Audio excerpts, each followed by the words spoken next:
దీన్ని నరదృష్టి అంటూ ఉంటాం. దృష్టి 2 రకాలుగా ఉంటుంది. మంచి దృష్టి ఉంటుంది, చెడు దృష్టి ఉంటుంది. మంచి దృష్టి అంటే మనం ఎదుగుతున్నాం అనుకోండి, నువ్వు బాగున్నావురా ఇంకా బాగా ఎదుగు, నువ్వు చాలా ఇంకా అభివృద్ధిలోకి రావాలి అంటే అది మంచి దృష్టి. చెడు దృష్టి అంటాం, వీడు ఎలా ఎదుగుతున్నాడు, వీడికి ఏమైనా అవ్వని అని ఒక మాట మనసులో అనుకుంటే అది దృష్టియే. దృష్టి అంటే ఉద్దేశం ఏంటి, మన ఒకరి గురించి మన మనసులో చెడుగా ఆలోచించడం.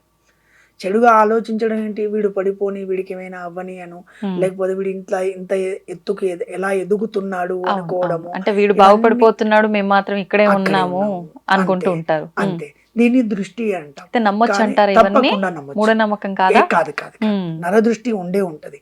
కానీ మనం చూస్తూ ఉంటాం, నరదృష్టి తగిలి చాలా ఇబ్బంది పడ్డ వాళ్ళు కూడా ఉన్నారు. సామెత కూడా ఒకటి ఉన్నట్టుంది కదండి, నరదృష్టికి నాపరాయి అయినా పగిలిపోతుంది అని చెప్పి. అంతంగా నరదృష్టికి నాపరాయినా పగిలిపోతుంది అంటాం. అంటే నరదృష్టి అంతా చాలా చాలా ఎక్కువగా అంటాం.